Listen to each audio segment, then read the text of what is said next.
Hi everyone, welcome back to my channel. For today's video I wanted to show you the makeup products that I've purchased for their packaging. Sometimes not solely for their packaging, there have been things behind it as well, but for the most part that's what's caught my eye, and I wanted to go over whether the products were actually good or not, or they were kind of just a gimmick based on the packaging. I first just want to mention the makeup that I'm wearing now. I'm trying out the L'Oreal Fresh Wear Foundation. This was included in my recent everyday makeup drawer, and this has actually been the first opportunity that I've had to wear this. Not too sure how I feel about it yet. It did take a lot longer to apply than I thought it would. It did take quite a bit of blending. I think the shade match is okay for me. I'm just not completely sold on the formula. It seems to accentuate my fine lines and does get a bit cakey in places. So this is literally the first time that I've applied it, so I'll obviously give my full thoughts on next month's everyday makeup drawer, but just wanted to know from anyone else's opinion what they thought from what they can see on camera, because at the moment it's not one of my favourites and I did have high hopes for this one. The other product that I'm also trying for the first time is the Wet n Wild Mega Go highlighter, and this is in the shade Blossom Glow. This formula isn't new to me, it's just this shade. And again, I'm not too sure on this one. I don't know how well it's going to pick up on camera anyway, but I don't know if it's a bit too glittery. It seems there's a bit more visible glitter in this than the other shade that I'm used to wearing, so again, not too sure, but I'll come back to you on that one at the end of the month. So the products that made me think about actually filming this video are two eyeshadow palettes that I purchased not that long ago, and they're both from the brand I Heart Revolution or Makeup Revolution. This is, I think they were called the Treasures collection, so this one is the Ocean's Treasures and this one is Heartbeats, and completely sold because they look like Polly Pockets. I think I had both of these Polly Pocket shapes when I was younger. As soon as I seen them I was very excited and I did want to purchase them at that point solely for the packaging. I think they were only £5 or £6 each, so I thought it was worth a try just to see, and I got them in a deal of 3 and my friend purchased one as well. I've only tried this one a couple of times. I've not dipped into it very much and haven't really tried any of the sort of brighter shades in here. I've just kind of stuck with the neutrals, to be honest, so I haven't got a full opinion on this one just yet, but from what I've tried so far it seems pretty good. This one, however, I have tried quite a few times now, and I do think from the shades I've tried in both of these, the shades in this perform a little bit better. I would presume they were the same formula, but for some reason I find that they are ever so slightly different. This is another one that is in my everyday makeup drawer for April, and this is the first palette I used on my first day of my new everyday makeup drawer, and then used it for the following 3 days because I really enjoyed it that much. I was really surprised by how good the formula was. I've tried quite a few things from Makeup Revolution, and to be honest I've never really been disappointed by it. I just always say it's good for the cost, which isn't the best thing to say, but I really enjoy using this, and this is the first eyeshadow palette I've worn in a while where I've had compliments on my eye looks. Because I do wear eyeshadow every single day, it's not very often that someone will point out that I'm wearing eyeshadow, whereas a couple of days when I've worn this someone's actually said, oh, your eyeshadow looks nice. I've not gone into every single shade in here, but I think over those 3 days that I've tried it I've took a fair pick out of here, and I've got to say I'm really enjoying it. And now it's not just a product that I've purchased for the packaging, it is something that I'm going to be happy to use going forward because it is really nice. And then the second product that I purchased that made me think I definitely need to do this video was this Tarte Life of the Party palette, and this is kind of a 2-for-1 in that the packaging is a clutch bag, and that is what sold me, to be honest.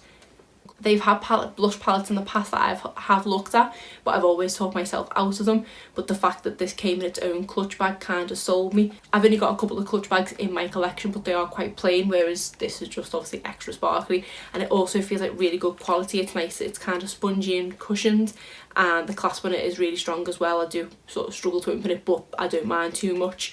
And it does come with a couple of card holders and then also a mirror here, and then the actual pans themselves just pop out, so then you have got a decent sized clutch bag here to be able to put phone, a key and some money in there.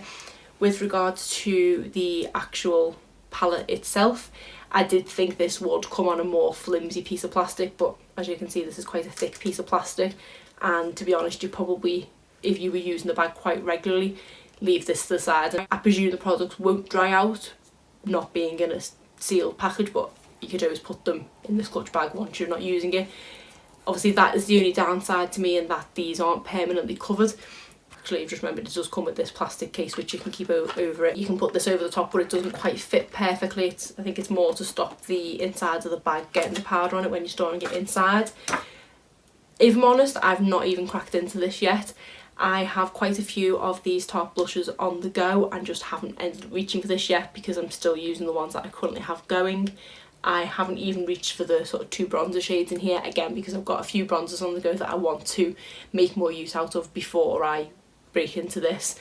But when I now look at it, this is probably going to be the main shade that I will use, which is Flamingo and probably Passport. I think Pool Float might be a bit too bright for my personal preference.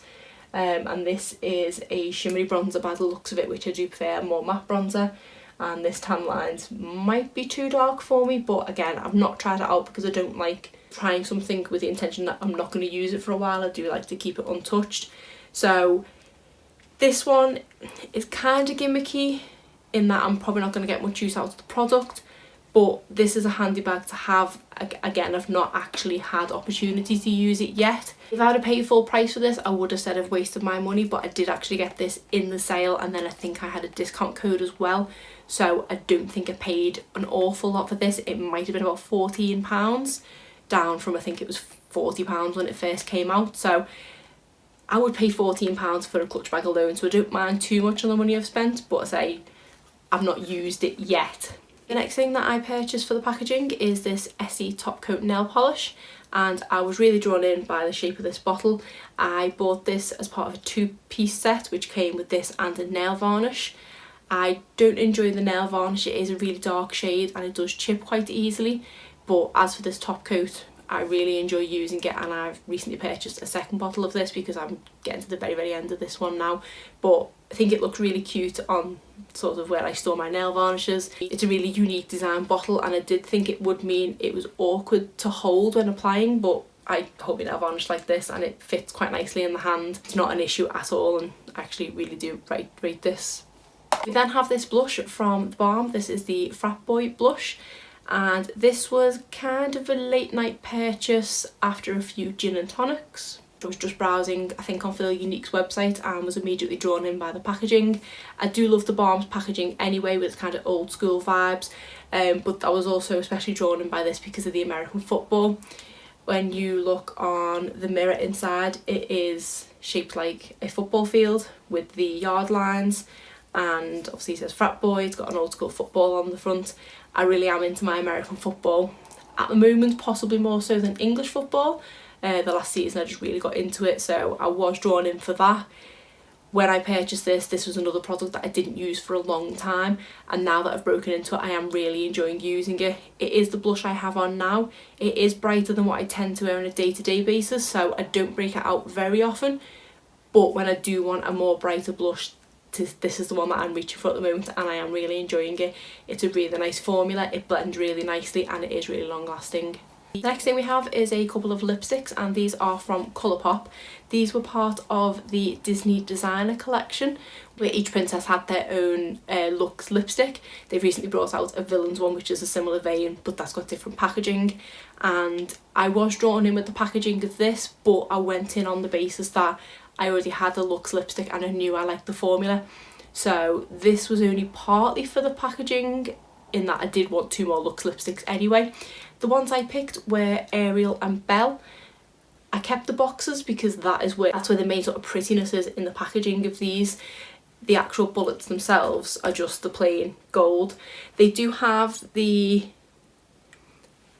signatures on of the princesses, so that is a little bit extra than the one I've already got, and the shades that the Disney princesses represented. So the Belle one is a pink shade and Ariel is peachy orange shade.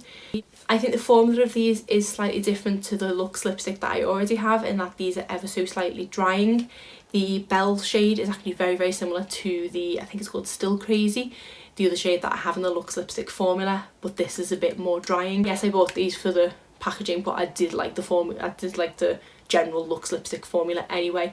So I don't reach for these an awful lot because I don't think they're as good as the other one I have, but I still do reach for them. Then we have another eyeshadow palette. Quite a few eyeshadow palettes in this, to be honest, because that usually is a bit of a selling point to me. This is the Urban Decay Born to Run palette, and this has all travel pictures all over it, which I really like. I took myself in and out of this palette so many times, and then it went on sale and I did like the erase shades that came in it, and I thought I would get good use out of them, but the kind of final thing that made me purchase it was that I did love the packaging, thought it would look really nice where I store my eyeshadow palettes. So I did purchase it. I don't love it and I don't overly reach for it, and I do kind of wish I hadn't purchased it, but only because of the price I've paid and I'm not getting much use out of it. The shades in here are quite dark and a few of them are quite similar to each other when they're put on the eye, in my opinion, and I don't feel like I can get much of an everyday use out of it. I tend to only be able to use these kind of first 5 or 6 shades to get an everyday look, so I don't find myself reaching for it an awful lot. But I say it was the packaging that kind of finally made me purchase it, and it does look really nice, but it's a lot of money to spend just for pretty packaging. The next thing I bought was this Tarte Make Believe in Yourself, and I believe this was the first eyeshadow palette that I'd purchased from Tarte. I loved that it was round shaped. I found that was really different. I love the different shades of the colours on the front of here, and I also really enjoyed the layout of it. It was different than any eyeshadow palette that I owned, and that was one of the first things that drew me in. I obviously did at that time want a lot of full shades in my collection, so that was also a selling point, but it was the packaging that caught my eye in the end was what made me purchase it. I do really enjoy using this palette, I just don't reach for it an awful lot. Whenever I do, it is just mainly for an inner corner highlight, or just as like a finish to a look that I've already created with another eyeshadow palette. I can't use this palette solely to create a look. It is just a kind of accent palette. With that being the case, it does always end up getting buried because I don't predominantly have it out for every single eyeshadow look. I don't tend to wear inner corner highlight on a daily basis. I don't tend to wear overly metallic shadows on a daily basis, so it does get a little bit lost in my collection, but I do still love it and I just think it is pretty to look at. The next thing we have is the Makeup Revolution Renaissance Flick eyeliner, and I just thought this was different from any eyeliner that I had. When I first ordered it, I did expect it to be quite heavy because of the look of the packaging, but it is really light, really easy to use, and it is a slightly wetter formula than I'm used to. It does have quite a long nib and you do have to be quite careful when applying it, but overall I do really like it. I do find that I don't make many mistakes with it, whereas I've tried a few different eyeliners where I make mistakes with them constantly. But how wet this formula is, I'm surprised I don't make more mistakes with it. It looks really nice with the rose gold and the different shaped packaging than all my standard eyeliners. With most of the eyeliners I own just come in the standard tubular black packaging, and it's great because this kind of stands out, so it does make me pull it out that bit more because I can just reach in the drawer and pull it out straight away without looking to see which brand one I'm pulling out, and I do really enjoy using it. The final product is yet another eyeshadow palette, and that is the Balm Meet Matchmaker. As with the Fat Boy blush, I really like the old schoolness of their packaging. I like that it's sort of back to basics and retro kind of packaging, but the thing that sold me on this one was the actual layout on the inside. If this had just been a normal £12 palette with all the pans evenly spaced out, I don't think I would have been drawn to it as much as I was, but because it is in these duos, it did draw my eye a little bit more, and this is one of my favourite eyeshadow palettes. I regularly enjoy reaching for this, mainly for the ease of it because of these duos. I probably have all these shades in other eyeshadow palettes that I've got, but they're not necessarily next to each other, so I don't necessarily make the combination when I immediately look at it. But when I'm in a rush, this is the palette that I reach for because I just go for a duo and I'm done. Most of the time it is the Shivaran duo here, which is the pink one, but generally I really love this packaging just for the aesthetics of it, but the actual practical reasons of it as well. So it's definitely up there in the favourite thing I've purchased because of the packaging. So overall, out of most of the items that I've picked up because of their packaging, not many of them have been misses, which is good. So that's it for today's video. If you like it, please give it a thumbs up and subscribe if you're not already. Thanks.